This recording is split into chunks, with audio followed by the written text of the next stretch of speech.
हरे राम राम राम हरे हरे, हरे कृष्णा कृष्ण कृष्ण हरे हरे।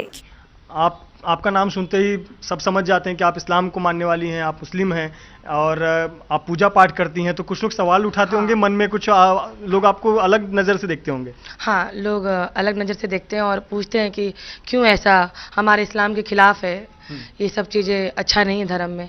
जय हिंद दोस्तों भारत समेत पूरी दुनिया में हिंदुत्व बहुत ही तेजी से फैल रहा है और इसे देखकर पाकिस्तान जैसे कई मुस्लिम देशों को तीखी मिर्ची लग रही है। अब इसका कारण ये है कि भारत में रहने वाले ज्यादातर मुसलमान हिंदू धर्म को पसंद कर रहे हैं। भारतीय मुसलमान अपनी ही स्वेच्छा से खुद मंदिर जा रहे हैं, हिंदू देवी देवताओं की पूजा कर रहे हैं, रामायण और गीता पढ़ रहे हैं और इतना ही नहीं, महाभारत और रामायण के इतिहास को भी जान रहे हैं। आप कलश आपने बिठाया हुआ है, सभी देवी देवताओं के फोटो और मूर्तियाँ।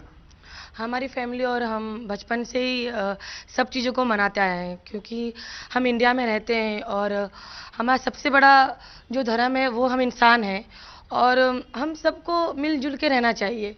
तो मैं तो बचपन से ही इनको बिठाती हूँ और इन पे आस्था रखती हूँ। आपका नाम सुनते ही सब समझ जाते हैं कि आप इस्लाम को मानने वाली हैं, आप मुस्लिम हैं और आप पूजा पाठ करती हैं। तो कुछ लोग सवाल उठाते होंगे मन में, कुछ लोग आपको अलग नज़र से देखते होंगे। हाँ, लोग अलग नज़र से देखते हैं और पूछते हैं कि क्यों ऐसा हमारे इस्लाम के खिलाफ है, ये सब चीज़ें अच्छा नहीं है धर्म में।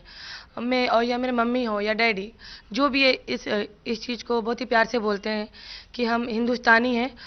ईद हो या बकरीद हो या दिवाली हो, कुछ भी चीज़ें हम मिल के करना चाहिए, तो हम खुशहाल भी रहेंगे और खुश भी रहेंगे। अब भारतीय मुसलमानों का हिंदू धर्म के लिए प्रेम देखकर पाकिस्तान और कई और मुस्लिम देशों को खराब इसलिए लग रहा है क्योंकि अगर ऐसा होगा तो उनको कोई ऐसा मौका नहीं मिल पाएगा जिसकी वजह से वो भारत में फूट डाल सकें और लड़ाई करवा सकें। दूसरा सबसे बड़ा कारण यह है कि इनको लग रहा है कि अगर मुस्लिम लोग हिंदुओं के मंदिर में जाने लगेंगे, पूजा पाठ करने लगेंगे और ऐसे में अगर भारत में रहने वाले हिंदुओं को भी हिंदू धर्म पसंद आने लगा और वो हिंदू धर्म को एक्सेप्ट करने लगे तो ऐसे में भारत एक हिंदू राष्ट्र बन जाएगा। अब ये तो आप लोग जानते ही हो कि भारत दुनिया का सबसे बड़ा लोकतंत्र है। भारत में रहने वाला हर व्यक्ति पूर्णतः स्वतंत्र और स्वच्छंद है और भारत में रहने वाला व्यक्ति कानून के दायरे में रहकर अपनी स्वेच्छा से कुछ भी कर सकता है। मतलब अगर उसे किसी और दूसरे धर्म में इंटरेस्ट दिखाई देता है तो वो उस धर्म को भी एक्सेप्ट कर सकता है, उस धर्म में पूजा पाठ कर सकता है, उस धर्म में रह सकता है। और यहाँ पर ये अधिकार सभी धर्मों के लिए है, चाहे वो हिंदू हो, मुस्लिम हो, सिख हो, ईसाई हो, बौद्ध हो या फिर जैन हो, कोई भी धर्म के लिए ये सभी अधिकार मान्य हैं। वहीं दूसरी तरफ अगर हम पाकिस्तान की बात करें तो पाकिस्तान में मुसलमानों का ही दबदबा है और पाकिस्तान में रहने वाले हिंदू धर्म के लोगों को जबरदस्ती कुरान पढ़ने के लिए मजबूर किया जाता है और तो और इस चीज़ के लिए भी मजबूर किया जाता है कि वो हिंदू धर्म को छोड़कर इस्लाम धर्म को स्वीकार कर लें। ये अपने अपने रवैये बदल गए, हम ये हैं, बनाया तो सबको अल्लाह ताला ने है ना। अच्छा। पर इंसान कहते हैं हम इंडिया है, हम हिंदू हैं, हम ये ईसाई हैं, क्रिश्चियन है, ये सब कुछ नहीं है। अच्छा। पर उनको ये नहीं पता हम उम्मत किसकी है। हजरत मोहम्मद सल्लल्लाहु अलैहि वसल्लम की हम उम्मत है। अच्छा, इंडिया अच्छा नहीं है? नहीं। क्यों? वो बस मुसलमान नहीं है। अच्छा, तो मुसलमान नहीं है इसलिए अच्छा नहीं लगता? वो भगवान को मानते, हम भगवान को मानते नहीं है। और अगर पाकिस्तान में रहने वाले हिंदू ऐसा नहीं करते तो वहाँ पर जो बड़े बड़े महाजन मुस्लिम होते हैं वो उनकी बेटियों को उठाकर ले जाते हैं और उनकी बेटियों को बेच देते हैं और उस लड़की से बहुत ही ज़्यादा एज बारे कोई मौलाना से उसकी शादी करा दी जाती है और बाद में उसे बच्चलन बता दिया जाता है।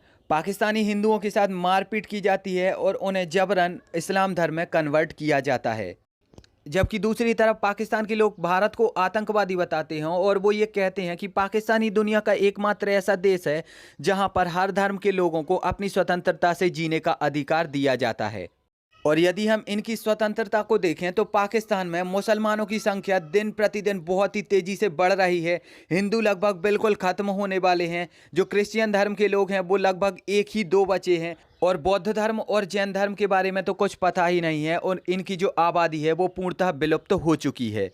तो अब यहाँ पर आप इन मुसलमानों से पूछ सकते हो कि जो आज़ादी के समय पर इतने सारे हिंदू धर्म के लोग थे और भी अन्य धर्म के लोग थे वो आखिरकार कहाँ गए। जब पाकिस्तान हर धर्म के लोगों को स्वतंत्रता से जीने की आज़ादी दे रहा है तो बाकी धर्म विलुप्त क्यों हो रहे हैं। हालांकि यहाँ पर मैं कहना चाहूँगा कि भारत सच में एक अनोखा देश है जहाँ पर हिंदू मुस्लिम और कई धर्म के लोग एक साथ मिलकर रहते हैं। और यहाँ पर हमें ये देखने को नहीं मिलता कि कोई भी मुसलमान जबरदस्ती किसी हिंदू धर्म में रहने वाले लोग को मार मार के मुस्लिम बना रहा हो, या फिर कोई हिंदू जबरदस्ती मुसलमान को मार मार के हिंदू बना रहा हो। मैं खुद एक ऐसे परिवेश में रहता हूँ जहाँ पर हिंदू मुस्लिम सिख ईसाई एक साथ रहते हैं। तो यहाँ पर मैं एक चीज बताना चाहूंगा कि भारत दुनिया का एक ऐसा देश है जैसा दुनिया में कोई और देश नहीं है। अब भारत की इस तारीफों पर आपका क्या कहना है, आप मुझे नीचे कमेंट में जरूर बताइए। एंड वीडियो अगर अच्छी लगी है तो चैनल को सब्सक्राइब करके बेल आइकन जरूर दबाइए।